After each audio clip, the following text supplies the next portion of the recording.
महात्मा कबीर जी यही बताते हैं, वेद पढ़ने पर भेद ना जान, ये बांचे पुराण 18। और फिर पत्थर की पूजा करवावे, मंदिर बना उसमें शिवलिंग दरवा दिया, विष्णु जी की पत्थर की मूर्ति दरवा दी, कृष्ण जी की दरवा दी है। खाक पढ़े वेद तुमने, क्या पढ़े पुराण। तो उसमें परमात्मा ने कहा कि ये आ गया तुम्हारा ये भगवान, और तुम इसको निराकार बताते हो। कहा कि तुम जाओ यहां से, क्योंकि काल ने एक फिक्स टाइम का रखा है। काल का दूसरा अर्थ समय भी होता है। तो यहाँ का जो समय है वो निर्धारित है, इसमें कोई परिवर्तन ना वो स्वयं कर सकता, ना किसी और संस्कार में कोई परिवर्तन इसका देवता कर सकता। ये काल भगवान काल है जो यहाँ का मालिक है, भगवान तो नहीं है, यहाँ का स्वामी है। ये भी काल है, और यहाँ जो समय निर्धारित है ये भी समय भी काल कहलाता है। ये दोनों के दोनों परमात्मा के कबीर साहब के अधीन है, उसके हुक्म के शेष चलते हैं।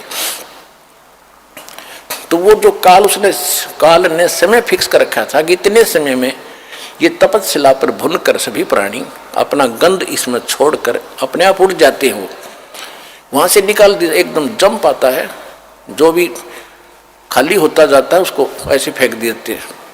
तो एक दिन में सारे पहुंच जाते हैं। फिर वो धर्मराज के पास लाइन लग जाती है,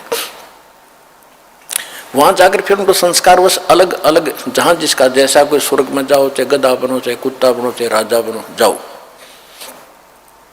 वो क्रम फिर शुरू हो गया। तो वो जब तक नहीं, वो चला था इसलिए कि उस समय पूरा हो गया, वो जा चुके होंगे। परमात्मा ने कहा कि वो देखो दूर से आ रहा है और तुम उसको देखो, वो है तुम्हारा भगवान, अब तुम जाओ। तब परमात्मा ने उनको वहां से भेजा। फिर वो काल ने निकट आकर देखा कि ये आदमी कौन खड़ा है, मेरे इस स्थान पर तो कोई आ ही नहीं सकता। 21वां ब्रह्मांड जो दास ने आपको बता रखा है, 21वें ब्रह्मांड में भी एक ऐसा गुप्त स्थान है जहां तपस्या है।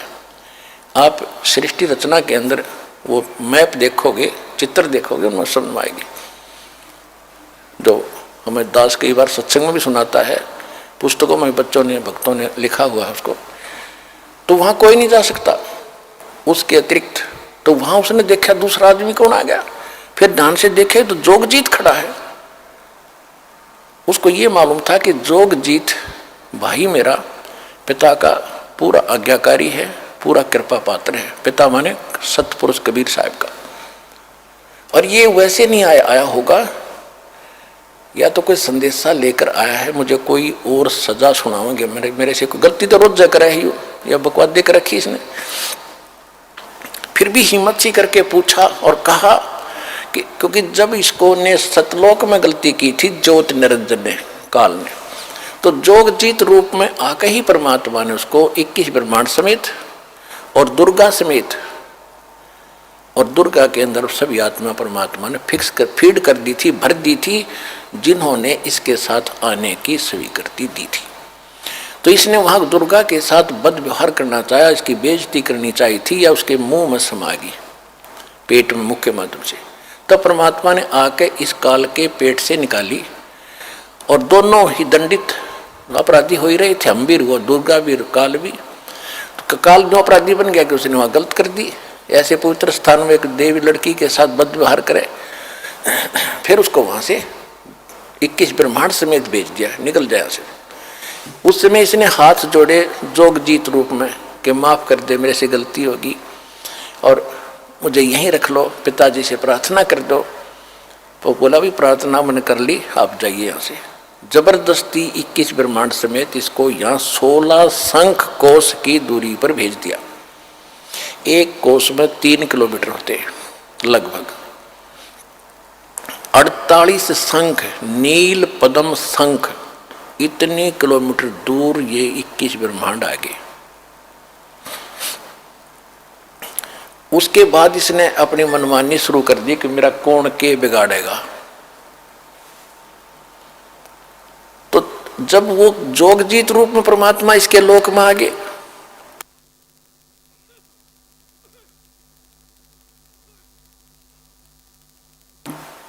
तो इसने वो प्रतिशोध लेना चाहा जो उसने वहां से निकाला था जोगजीत रूप में। और उस समय भगवान जोगजीत रूप में खड़े थे। तो काल ने कहा कि जोगजीत तू यहाँ क्यों आया, यहाँ क्यों आया, और पुरुष वचन हो तो मुझे सुनाओ। तुम यहाँ क्यों आयो, और कोई पुरुष की आज्ञा है, परमात्मा का कोई वचन है मेरे लिए, आदेश संदेश है, तो मुझे सुनाओ। और कहते हैं वहां से बाहर निकाला मोही, और जोग जीत ना छोड़ू तो ही। तो मेरे लोक में किस लिए आ गया, तेरी हिम्मत कैसे पड़गी मेरी आज्ञा बिना तू यहाँ आने का। तुम वहां रहो, हम अपना यहाँ रहूंगा, तुम्हारा क्या मतलब बीच में इंटरफेरेंस करने का। जो वचन है वो बता जल्दी। डर गया वो कि कोई और संदेशा लेकर आया तो और सजा ना मिल जाए तुझे, कि बोल क्या आदेश है पिताजी का, मुझे पहले वो बता, फिर मैं तुझे खूब पिटूंगा, तेरे को ऐसी पिटाई करूंगा तू याद रखेगा। तो जोगजीत रूप में भगवान ने कहा कि सुन ले परमेश्वर का पिताजी का आदेश, तूने उसकी आत्माओं के, ये तेरे भाई बहन हैं जो तेरे साथ आ गए। अरे नालायक, इनने तो तेरे ऊपर विश्वास किया, तूने इनके साथ विश्वासघात किया, इनको कंगाल कर दिया। इसने क्या जुल्म कर रखा अपने साथ, इसने ऊपर एक महास्वर्ग बना रखा ब्रह्मलोक में, और उस महास्वर्ग के अंदर इसने अलग से नकली लोक बना रखे, सतलोक, अलखलोक, अगमलोक, अकैलोक। जो ये राधा स्वामी वाले जो करते हैं ना, ये ढोल पीटे हैं, ये तो इस नकली लोक की भी इन पूरा ज्ञान को ना काल के लोक में झूठा बना रखा है। न्यों की नकल ऊपर की दुर्गा से करवा ली इसने। तो परमात्मा ने कहा कि तुमने इनकी क्या हालत कर रखी है। परमात्मा ने कहा कि ये तेरे भाई बहन हैं सारे, और निकम्मे तेरे पर विश्वास करके आगे तेरे साथ, तो ऐसा जुल्म। तो इसने क्या कर रखा है, वहां ठगता है आपको। आज आपको ये बताया जा रहा है कि आपको कैसे लूटा जा रहा है, कैसे आप ही भिखारी बन गए। पहले जब वहां से आए सतलोक से, तो आप पुण्यों से भरपूर थे, आप एक बहुत साहूकार के बेटे थे। पहले राजा लोग जो होते थे, उनकी बेटे और बेटियां जो धनी राजा होते थे, सोने के हार, सोने की जूतियां, सोने के, यहाँ तक जैसे आपने राजस्थान में देखे होंगे, अभी तक पहनती माताएं चांदी के पहनते, वो सोने के होते थे, और कपड़े सुंदर, उनमें भी हीरे मोती जवाहरा जड़े होते थे। और वो ऐसे हम वहाँ थे, भक्ति से परिपूर्ण सेठ थे, सारी सुविधाएं प्राप्त थी। अब हम आगे उन सारे आभूषणों समेत, यानी सारी भक्ति समेत इसका साथ भाग्य, जैसे एक अमीर सेठ की लड़की उन्हीं के एक नौकर के साथ भाग गई, हमारे साथ वो बनी हुई है। अब ये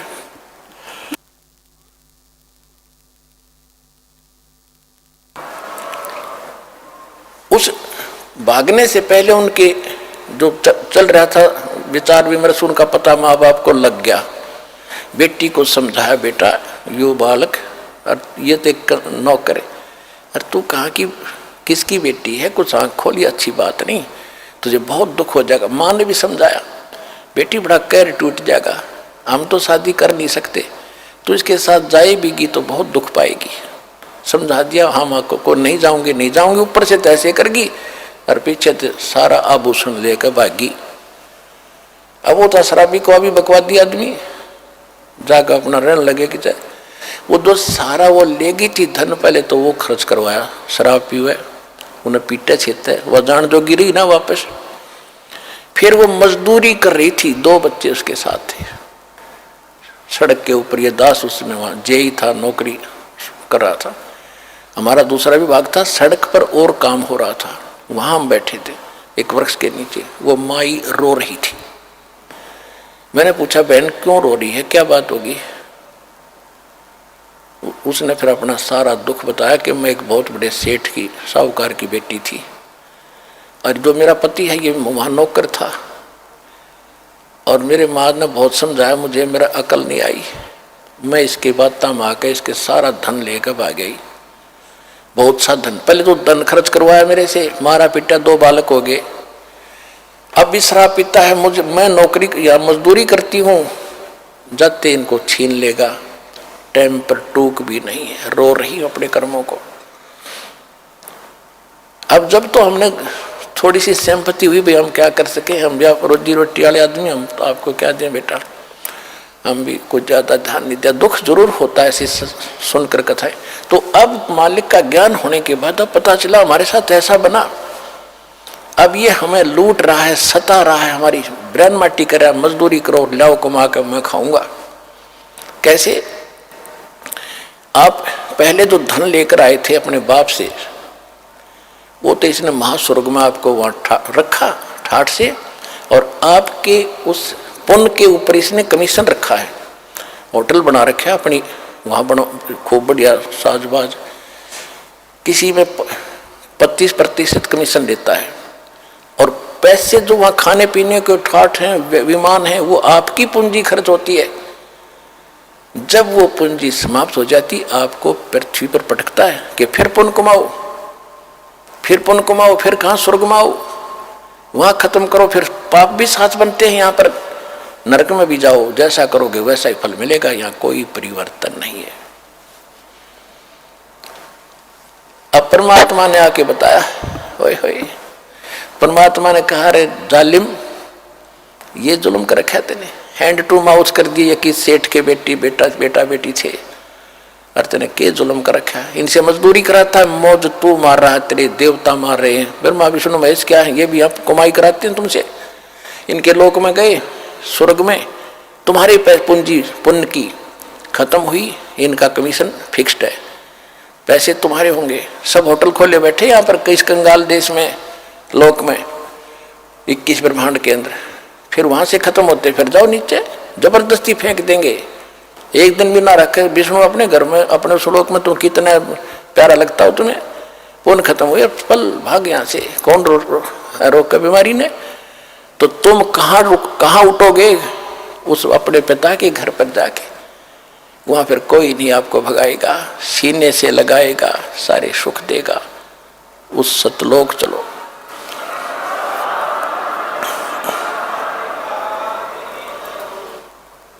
अब जो प्रसंग चला था कि आप जी ठगे जा रहे हो, आप पूर्व जन्म के जो कमाइयां थी, परमात्मा कैसी दया करते हैं, जैसे प्रत्येक युग में आते हैं, सन 1398 संवत 1455 और पूर्णमासी ज्येष्ठ मास की पूर्णमासी को भगवान ऐसे प्रकट हुए थे, कमल के फूल पर शिशु रूप धारण करके काशी बनारस में लहर तारा तालाब में, वहां से एक नीरू नीमा उनको उठाकर ले गए, मुसलमान दुल्हा निसंतान थे, वहाँ उनकी परवरिश हुई, और कुंवारी गाय से उनकी परवरिश, दूध से उनकी परवरिश की लीला होती है, लीला ऐसी हुई। ऋग्वेद मंडल नंबर 9 सूक्त 1 मंत्र 9 में यही प्रमाण है, और 8 और 9 में 2 श्लोकों में, मंत्रों में। 8 में ये कहा कि परमात्मा 3 प्रकार का शरीर धारण करके आपकी केयर टेक करता है, आपको देखभाल करता है। इसी प्रकार ऋग्वेद मंडल नंबर 9 सूक्त 67 के मंत्र 26 में भी यही प्रमाण है कि हे परमात्मा, आपका 3 प्रकार का शुद्ध शरीर है, उसी को धारण करके आप हमें संभालते रहते हो। तो वो बताया गया कि वो परमात्मा 3 प्रकार की लीला करता है। एक रूप में तो सतलोक में बैठे हैं, जब वहाँ सिंहासन के ऊपर सिर पे मुकुट है, ऊपर एक छत्र है, बहुत बड़ा गुम्बद है, गोल गोल सुंदर, सेंटर में बैठे मालिक, सफ़ेद, बहुत गजब का रोशनी है, और एक रोम माने बाल होता है, एक रोम बाल की इतनी शोभा है, इतनी चमक है, जैसे करोड़ सूर्य करोड़ चंद्रमा मिला दे, और नर आकार है, मनुष्य दृश्य है। तो दूसरी सती थी, वो प्रत्येक युग में एक शिशु रूप धारण करके यहाँ आते हैं,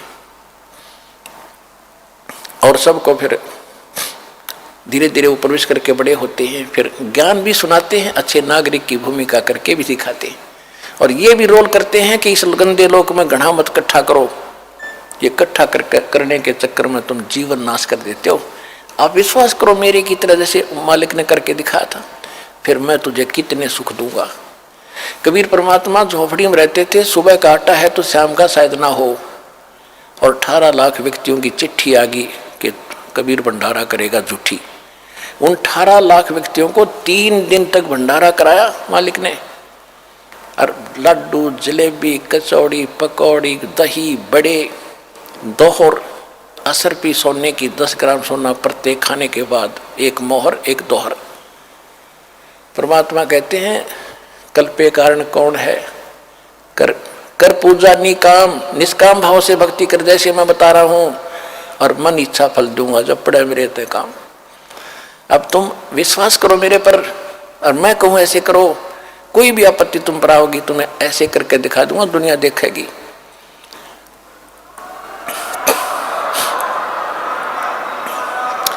और आप जी अपनी चतुरता से कितना इकट्ठा कर लोगे और उसमें पूरा ना पट्टा आपका, तो कहते हैं साईं इतना दीजियो जा में कुटुंब समावे, हम भी भूखे ना रहे अतिथि ना भूखा जाए। इतना मांगो भगवान से, ज्यादा मत मांगो। तुम और मांगते हो तो वो फिर अपनी पूंजी व्यर्थ करते हो।